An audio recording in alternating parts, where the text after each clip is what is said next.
Good morning बच्चों।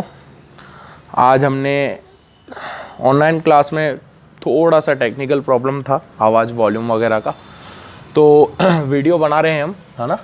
और इस वीडियो को आप अच्छे से देखेंगे और जो डाउट्स हों वो आप मुझे ग्रुप में सेंड करेंगे या लिख के भेजेंगे तो मैं उसको आपको सॉल्यूशन बताऊंगा, ठीक है।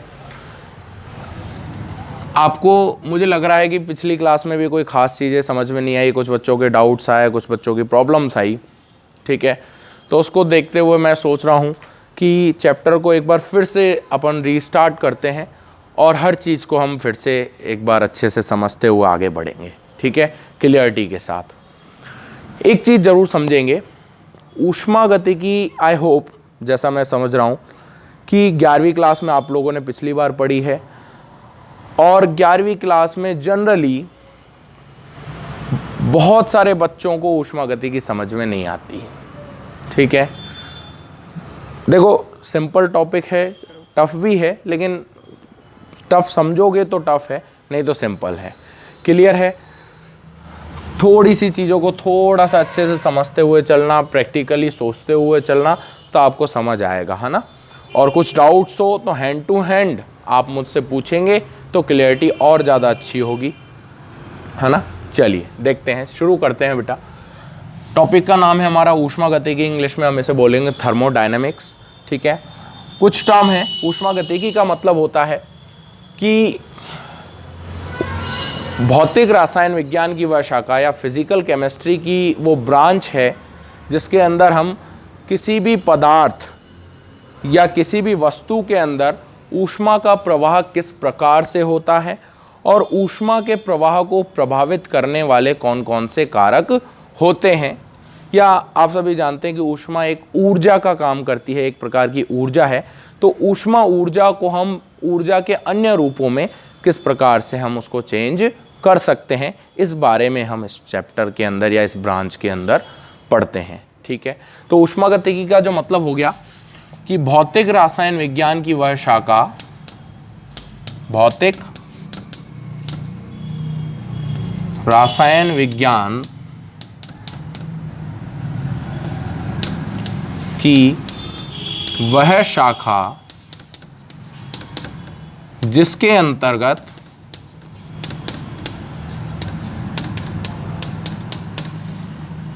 हम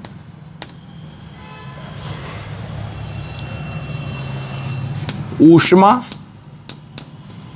तथा ऊष्मा ऊर्जा को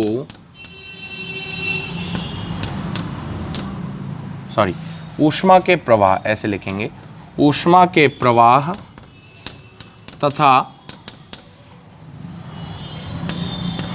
ऊष्मा ऊर्जा को ऊर्जा के अन्य रूपों में परिवर्तन के बारे में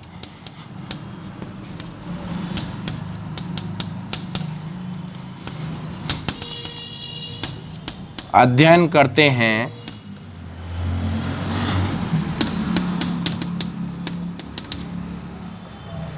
ऊष्मागतिकी कहलाती है।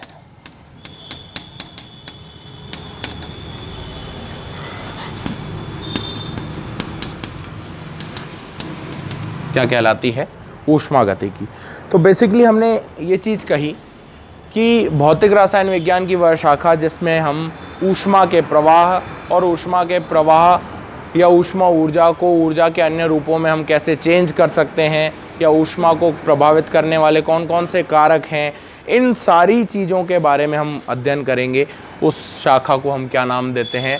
ऊष्मागतिकी, ठीक है। फिज़िक्स में भी पढ़ते हैं आप इसे केमिस्ट्री में भी पढ़ते हैं। फिज़िक्स और केमिस्ट्री दोनों की ऊष्मागतिकियों में थोड़ा बहुत अंतर है, कोई ख़ास अंतर नहीं है, लेकिन थोड़ा थोड़ा डिफरेंस ज़रूर होगा, ठीक है। तो सेम चीज़ें हैं, कंसेप्ट सेम है, बातें सेम हैं, बस कहने का तरीका अलग है, क्लियर।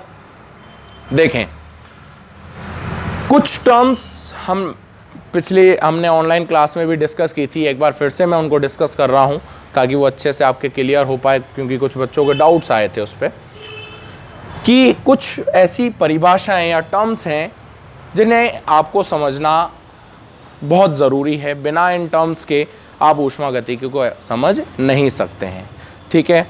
या मैं ऐसा कहूँ कि स्टार्टिंग की 2-4 लेक्चर जब हमारी ऊष्मागतिकी की टर्म्स की बात होगी या बेसिक चीज़ों की बात होगी, वो बहुत इम्पोर्टेंट है। वो 4-5 लेक्चर जो होंगे वो अगर आपको अच्छे से क्लियर हैं तो आपको ऊष्मागतिकी में ज़्यादा दिक्कत नहीं आएगी, ठीक है। तो सबसे पहली जो टर्म है, कुछ परिभाषाएं हैं। पहली जो टर्म है हमारी वो कौन है? निकाय, या फिर हम इसे बोलते हैं तंत्र, ठीक है। सिस्टम से हम इसे रिप्रेजेंट करते हैं। इसे किससे रिप्रेजेंट करेंगे हम? सिस्टम से। क्या होता है निकाय? ब्रह्मांड का वह हिस्सा या वह भाग जिसके अंदर हम अपना प्रयोग करने वाले हैं, जिस हिस्से के अंदर हम अपने प्रयोगों को देखने वाले हैं, जिसके अंदर हम ऊष्मा के प्रवाह को देखने वाले हैं, ठीक है, या जिसके अंदर हम ऐसा कहें कि इन्वेस्टिगेशन करने वाले हैं, वो हिस्सा हमारे लिए तंत्र का कार्य करता है, ठीक है। ब्रह्मांड का वह हिस्सा जिसके अंदर आप अपना प्रयोग करें, ऊष्मा के प्रवाह को देखें, ऊष्मा के प्रभावों को देखें, उस हिस्से को हम क्या बोलते हैं? तंत्र या फिर निकाय, ठीक है। एक एग्जाम्पल के तौर पे हम फिर से ये कह सकते हैं कि आप जिस रूम में बैठे हैं या जहाँ भी जिस भी जगह आप बैठे हैं, जिस कमरे में आप बैठे हैं, ठीक है, और ये वीडियो देख रहे हैं, उस कमरे के अंदर कुछ ना कुछ हवा या वायु भरी हुई है। उस कमरे के अंदर भरी हुई हवा या वायु पर या गैस पर मुझे अपना प्रयोग करना है। तो जो कमरा है और उस कमरे के अंदर की जो वायु है वो मेरे लिए एक तंत्र का कार्य करेगा। क्लियर है? ठीक है, क्योंकि उस हिस्से के अंदर ही मुझे अपना एक प्रयोग को करना है। क्लियर? ठीक है, तो तंत्र क्या होता है? ब्रह्मांड का वह भाग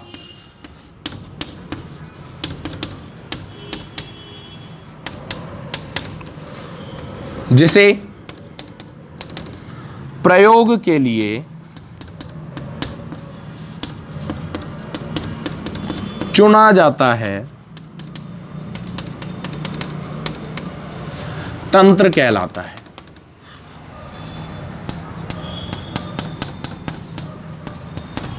क्या कहलाता है भाई? तंत्र कहलाता है। क्या कहलाता है? तंत्र। तो ब्रह्मांड का वो हिस्सा, वो क्षेत्र जिसके अंदर हमें अपना प्रयोग करना होता है, जिसके अंदर हमें अपना प्रैक्टिकल करना होता है, वो मेरे लिए किसका काम करता है बेटा? तंत्र का काम करता है। किसका? तंत्र का। क्लियर है? जिसे हम सिस्टम बोलते हैं। ठीक है, दूसरी जो टर्म है, दूसरी जो परिभाषा है वो है परिवेश। दूसरी परिभाषा कौन है? परिवेश। इंग्लिश में हम इसे बोलते हैं सराउंडिंग। इंग्लिश में क्या बोलेंगे? सराउंडिंग।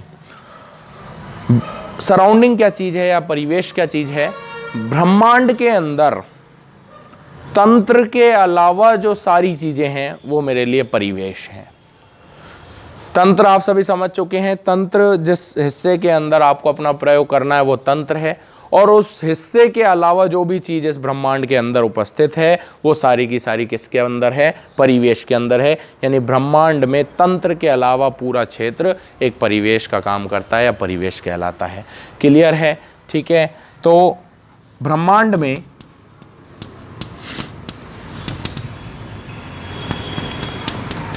तंत्र के अलावा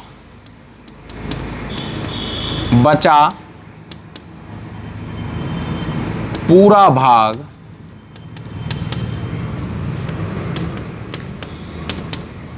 परिवेश कहलाता है। क्या कहलाता है भाई? परिवेश कहलाता है।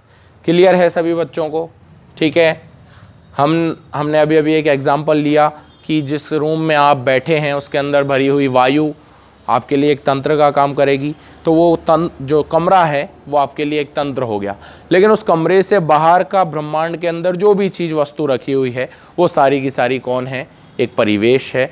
उस तंत्र के अलावा जो ब्रह्मांड के अंदर जो भी बचा है वो सारा कौन है? परिवेश। क्लियर है? सभी बच्चों को समझ में आ गया? चलिए ठीक है भाई, एक बार इसको आप पॉज करके अपनी वीडियो को रोक के एक बार उतार लेंगे सभी बच्चे कॉपी के अंदर, ठीक है, या एक बार अच्छे से इसको पढ़ लेंगे, ठीक है। आगे बढ़ते हैं इसी क्रम में हम।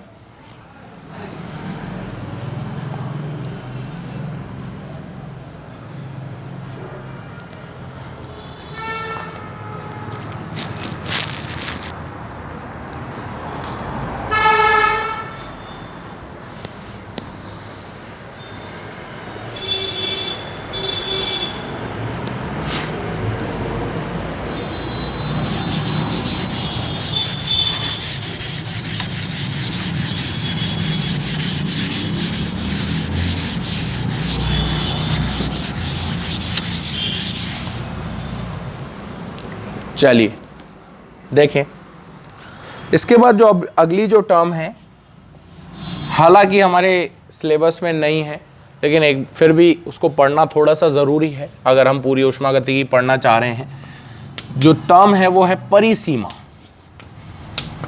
क्या है? तीसरी जो टर्म हो गई वो कौन हो गई? परिसीमा। इंग्लिश में हम इसको बोलते हैं बाउंड्री। क्या बोलते हैं? बाउंड्री से आप अच्छे से समझ गए होंगे बाउंड्री का क्या मतलब होता है। परिसीमा का मतलब क्या है कि ऊष्मागतिकी के अंदर बाउंड्री का मतलब क्या होता है? बाउंड्री वो एक सूक्ष्म लाइन, ठीक है, वह एक क्षेत्र होता है या लाइन होती है जो तंत्र और निकाय दोनों को एक दूसरे से सेपरेट करने का काम करती है, भिन्न करती है, ठीक है। यानी वह एक सूक्ष्म रेखा होगी या एक परत होगी सूक्ष्म, जो तंत्र और निकाय दोनों को एक दूसरे से अलग अलग करती है। उसे हम क्या बोलते हैं? बाउंड्री या तंत्र की परिसीमा। क्लियर? तंत्र की परिसीमा है वो कई प्रकार की होगी। कई प्रकार में पहले भी डिस्कस हम कर चुके हैं कि ये जो परिसीमा है ये वास्तविक भी हो सकती है, ये काल्पनिक भी हो सकती है। वास्तविक और काल्पनिक से मतलब होता है कि हम यदि उसको आँख से, अपनी आँखों से देख सकते हैं तो वो वास्तविक है, अगर हम उसे अपनी आँखों से नहीं देख पा रहे हैं तो वो मेरे लिए काल्पनिक है। ऊष्मा की चालक हो सकती है, ऊष्मा की अचालक भी हो सकती है। ऊष्मा की चालक से मतलब ये हो गया कि यदि उसमें से ऊष्मा का प्रवाह संभव है तो वो ऊष्मा की चालक होगी। यदि उसके माध्यम से ऊष्मा का प्रवाह संभव नहीं है तो वो ऊष्मा की अचालक होगी। क्लियर है? समझ आ रहा है? ठीक है। तो परिसीमा क्या होती है? वह रेखा जो तंत्र को परिवेश से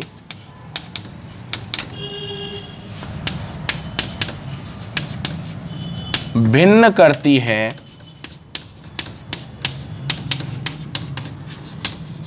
परिसीमा कहलाती है। क्या कहलाती है भाई? परिसीमा कहलाती है। ठीक है। वास्तविक है। परिसीमा की हम बात करें, परिसीमा कितने प्रकार की होगी भाई? बेसिकली और भी बहुत तरीके की होती है, लेकिन बेसिकली हम जो बात करेंगे वो कितने प्रकार की करेंगे? 4 प्रकार की परिसीमाओं की बात करेंगे। पहली उसके अंदर आ जाती है वास्तविक, दूसरी आ जाएगी काल्पनिक, तीसरी हो गई ऊष्मा की चालक, और नेक्स्ट हो जाएगी आपकी आखिरी ऊष्मा की अचालक। क्लियर? ठीक है। वास्तविक, काल्पनिक, ऊष्मा की चालक और ऊष्मा की अचालक। वास्तविक का मतलब होता है जैसे आप अपनी आंखों से देख सकते हैं अच्छे से। काल्पनिक का मतलब होता है जैसे आप अपनी आंखों से देख नहीं पा रहे हैं। नुके साहब ऐसी कौन सी परिसीमा हो गई जिसे हम अपनी आंखों से नहीं देख पा रहे? बेटा तंत्र जो है वो आप अपने हिसाब से ले सकते हैं। तंत्र कोई एक निश्चित चीज नहीं है, आपकी मर्जी है। जिस क्षेत्र को आप तंत्र लेना चाहें वो आपके लिए तंत्र का काम करेगा, वो आपके ऊपर डिपेंड करता है। यदि हम मान लेते हैं भाई मैं किसी भी चीज़ पर प्रयोग करना चाह रहा हूँ और मैं मेरे लिए तंत्र ये वाला हिस्सा ले रहा हूँ, एक पर्टिकुलर छोटी सी सीमा हमने ले ली, ये हिस्सा हमने एक तंत्र के रूप में ले लिया। तो अब यहाँ से लेकर के और इस हिस्से तक ये जो हो गया, ये हिस्सा, केवल इतना सा हिस्सा मेरे लिए किसका काम करेगा? तंत्र का काम करेगा। इसके बाहर का जो भी है एरिया है वो मेरे लिए कौन है? परिवेश है। तो ये जो क्षेत्र हुआ, इसके अंदर तंत्र और परिवेश दोनों के बीच में जो एक बाउंड्री है, क्या हम उसे अपनी आंखों से देख पाएंगे? बिल्कुल भी नहीं देख पाएंगे। क्लियर? तो इस प्रकार की जो बाउंड्री है या इस प्रकार की जो परिसीमा है उसे हम क्या बोलते हैं? काल्पनिक परिसीमा, जिसे हम अपनी आंखों से देख नहीं सकते। बोलो क्लियर हुआ कि नहीं हुआ? क्लियर है? चलिए ठीक है। उसके बाद आ जाती है ऊष्मा की चालक। ऊष्मा की चालक बाउंड्री से मतलब क्या है कि तंत्र और परिवेश के बीच में ही बाउंड्री उपस्थित है। यदि तंत्र से ऊष्मा परिवेश में जा सकती है उस बाउंड्री के माध्यम से, और परिवेश से ऊष्मा तंत्र में आ सकती है, तो वो तभी आ सकती है जब बाउंड्री कैसी हो? ऊष्मा की चालक हो। तो इस प्रकार की बाउंड्री को हम क्या बोलते हैं? ऊष्मा की चालक। क्लियर है? समझ आ गया? और ऊष्मा की अचालक में क्या हो जाएगा कि ना तो ऊष्मा तंत्र से परिवेश में जा पाएगी और ना ही परिवेश से तंत्र में आ पाएगी, क्योंकि बीच में जो बाउंड्री है वो कैसी है? ऊष्मा की चालक। उसमें से ऊष्मा का प्रवाह संभव नहीं है। क्लियर? तो ये कुछ 4 प्रकार की हमने बाउंड्री पढ़ ली है। हालांकि बाउंड्री और भी होती है, रिजिड होती है, नॉन रिजिड होती है, ठीक है, लेकिन उसके बारे में हमें ज़्यादा डिटेल में जाने की आवश्यकता नहीं है। क्लियर है? ये हमारी परिसीमा हो गई। क्लियर? ठीक है। इसके बाद हम बात करते हैं तंत्रों के प्रकार की या निकायों के प्रकार की। बेसिकली हम पहले भी पढ़ चुके हैं कि निकाय कितने प्रकार के होते हैं।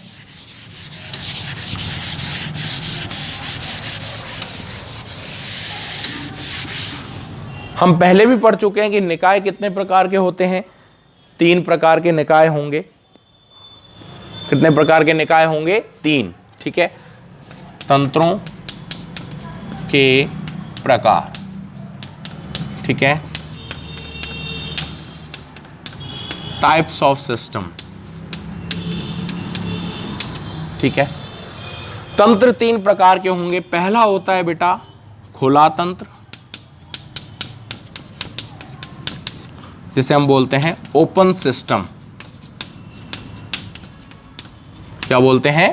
Open system. दूसरा होता है हमारा बंद तंत्र, जिसे हम बोलते हैं बेटा क्लोज सिस्टम, ठीक है। और जो तीसरा तंत्र है हमारा वो होता है विलगित तंत्र। विलगित तंत्र, इंग्लिश में हम इसे बोलते हैं आइसोलेटेड सिस्टम, ठीक है। तो 3 प्रकार के तंत्र हो गए हमारे। एक मेरे लिए खुला तंत्र, एक बंद तंत्र और एक विलगित तंत्र। तीनों तंत्र क्या क्या होते हैं उसे समझने का प्रयास करेंगे, ठीक है। देखो, सबसे पहले हम आते हैं खुला तंत्र। खुला तंत्र क्या होता है कि कोई भी ऐसा तंत्र जिसमें तंत्र और परिवेश दोनों के बीच में ऊष्मा और द्रव्यमान, इन दोनों वस्तुओं का आदान प्रदान हो सके, खुला तंत्र कहलाता है। यानी तंत्र है और परिवेश है, दोनों के बीच में यदि ऊष्मा का भी आदान प्रदान हो, मतलब ऊष्मा तंत्र से परिवेश में जा सके या परिवेश से तंत्र में आ सके, और द्रव्यमान का आदान प्रदान भी संभव हो, मतलब द्रव्यमान तंत्र से परिवेश में जा सके और परिवेश से तंत्र में आ सके, तो इस प्रकार के तंत्र को हम क्या बोलते हैं? खुला तंत्र बोलेंगे, ओपन सिस्टम, ठीक है। क्लियर? देखें, एग्जाम्पल की हम बात करें खुले तंत्र की।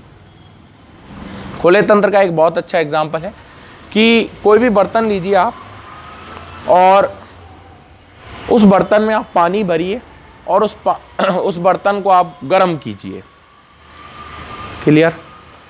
होगा क्या कि थोड़ी देर के बाद वो पानी उबलना शुरू हो जाएगा और उबलने के बाद वो पानी के जो कण हैं वो धीरे धीरे गैसीय अवस्था में आना चालू हो जाएंगे, यानी कि क्या बनाएंगे? भाप बनाएंगे, ठीक है।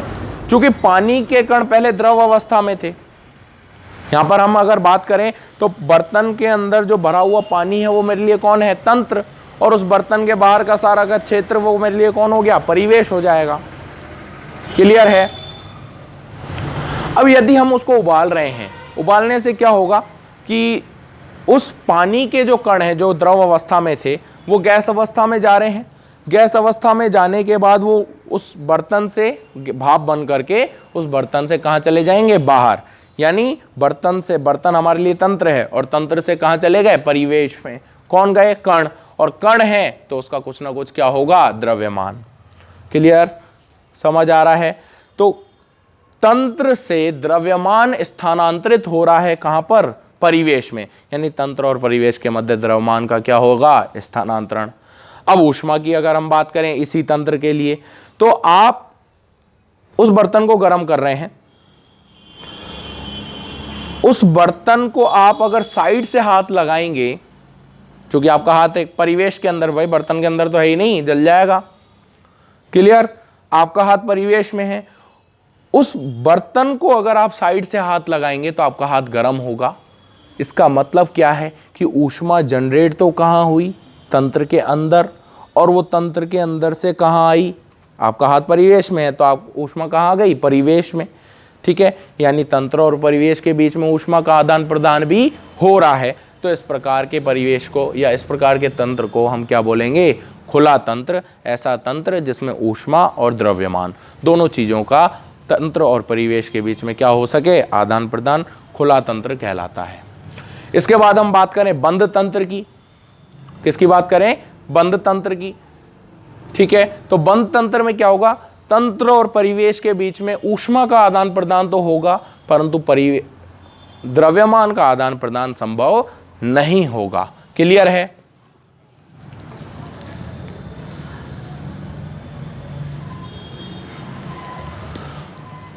तंत्र और परिवेश के मध्य ऊष्मा का आदान प्रदान तो संभव है परंतु द्रव्यमान का आदान प्रदान संभव नहीं है। ऐसा तंत्र बंद तंत्र कहलाता है। एक इसका एग्जाम्पल लें तो आपने जो बर्तन रखा था पानी भर के, उस बर्तन पे आप ऊपर से ढक्कन रखें।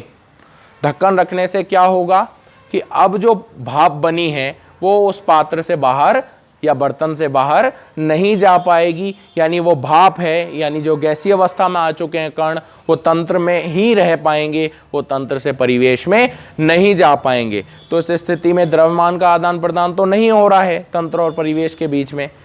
क्लियर, ठीक है। लेकिन ऊष्मा का आदान प्रदान जरूर होगा। आप अभी भी अगर बर्तन के बाहर साइड में आप अगर हाथ लगाएंगे तो आपका हाथ गर्म हो जाएगा। इसका मतलब ऊष्मा का आदान प्रदान तो हो पा रहा है परंतु द्रव्यमान का आदान प्रदान नहीं हो पा रहा। इस प्रकार के तंत्र को हम क्या बोलेंगे, बंद तंत्र। क्लियर है।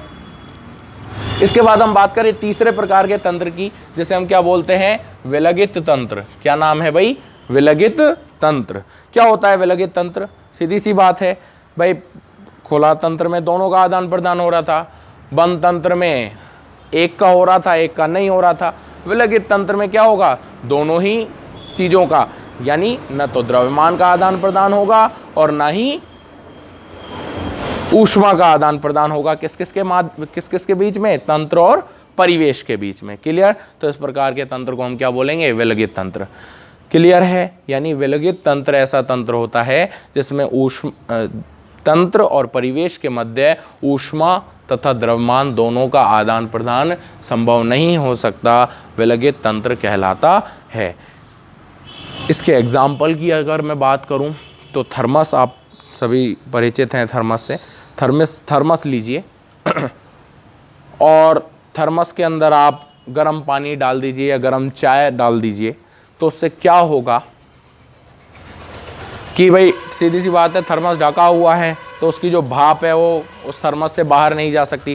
थर्मस के अंदर भरी हुई चाय या थर्मस के अंदर भरा हुआ गर्म पानी मेरे लिए तंत्र का काम करेगा और उस थर्मस से बाहर का जो भी चीज़ होगी वो मेरे लिए किसका काम करेगा, परिवेश का। क्लियर, समझ आ रहा है। तो थर्मस के अंदर जो पानी भर या जो चाय गर्म है उसकी जो भाप है वो उस थर्मस से बाहर नहीं जा सकती, यानी परिवेश में नहीं जा सकती तंत्र से। क्लियर। तो यहाँ पर द्रव्यमान का आदान प्रदान संभव नहीं हो पा रहा है। और आप यदि थर्मस को बाहर से पकड़ेंगे तो आपका हाथ भी गर्म नहीं होगा। क्यों? क्योंकि ऊष्मा का आदान, थर्मोप्लास्ट हम बोलते हैं, इस प्रकार की चीज़ें होती हैं जो जल्दी से गर्म नहीं होती, जैसे जैसे नॉन स्टिक बर्तन आजकल आते हैं, वो यही चीज़ होती हैं जो थर्मोप्लास्ट का काम करती हैं, यानी जो गर्म नहीं होती जल्दी से। तो थर्मस को अगर आप बाहर से हाथ लगाएंगे तो वो आपको गर्म भी नहीं लगेगा, मतलब तंत्र और परिवेश के बीच में ऊष्मा का आदान प्रदान भी नहीं हो पा रहा। इस प्रकार के तंत्र को हम क्या बोलते हैं? विलगित तंत्र। ठीक है, तो इसको अगर एक फिगर, एक डायग्राम से मैं समझाना चाहूँ आपको, तो ये मान लीजिए 3 तंत्र मैं ले लेता हूँ, कुछ इस प्रकार से मैं 3 तंत्र ले लेता हूँ।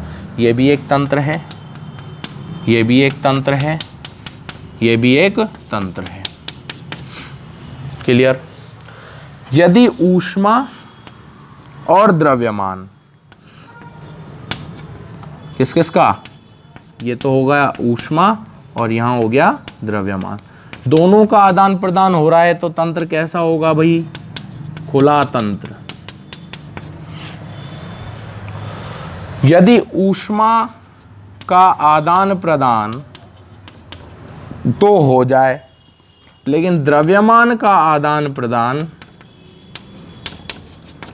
नहीं हो, तो इस प्रकार के तंत्र को हम क्या बोलेंगे भाई? बंद तंत्र। ठीक है, और तीसरी चीज, ऊष्मा का आदान प्रदान भी ना हो और ये द्रव्यमान का आदान प्रदान भी नहीं हो, तो इसे हम क्या बोलेंगे भाई? विलगित तंत्र। बोलो क्लियर है कि नहीं है? ठीक है, तो ये खुला तंत्र हो जाएगा, ये बंद तंत्र हो जाएगा, ये विलगित तंत्र हो जाएगा। यानी यहाँ पर तो दोनों चीज़ों का आदान प्रदान होगा, किस किस के बीच में? तंत्र। भाई ये अगर मेरा तंत्र है तो इससे बाहर का पूरा जो ये क्षेत्र हो गया, ये मेरे लिए किसका काम करेगा? परिवेश का काम करेगा। तो तंत्र और परिवेश के बीच में यदि द्रव्यमान और ऊष्मा दोनों का आदान प्रदान है तो खुला तंत्र। द्रव्यमान का आदान प्रदान तो नहीं हो रहा, लेकिन ऊष्मा का आदान प्रदान संभव हो रहा है, तो वो बंद तंत्र हो जाएगा। और तंत्र और परिवेश के बीच में दोनों का ही आदान प्रदान संभव नहीं हो पा रहा, तो उसे हम क्या बोलेंगे? विलगित तंत्र। क्लियर है? तीनों तंत्रों को समझ में आ गया, तीनों के एग्जाम्पल अगर समझ में आ गए। ठीक है, अगर कोई भी डाउट है तो इस वीडियो के देखने के बाद आप ग्रुप के अंदर मुझे उसमें डाल सकते हैं, और उसके बाद फिर जो भी डाउट्स होंगे मैं उसको आपको क्लियर करूंगा। अगर डाउट्स ज़्यादा होंगे तो उस पर भी एक वीडियो बना लेंगे अपन। क्लियर? कोई भी क्वेश्चन हो वो पूछ सकते हैं आप। ठीक है? ठीक है, आज की क्लास में इतना ही है, क्योंकि पहली क्लास में मैंने इतना ही लिया था, तो आज भी मैं एक बार इसको इतना ही लेता हूँ। ठीक है, कल फिर आगे हम इसी चीज़ को कंटिन्यू करने वाले हैं। क्लियर?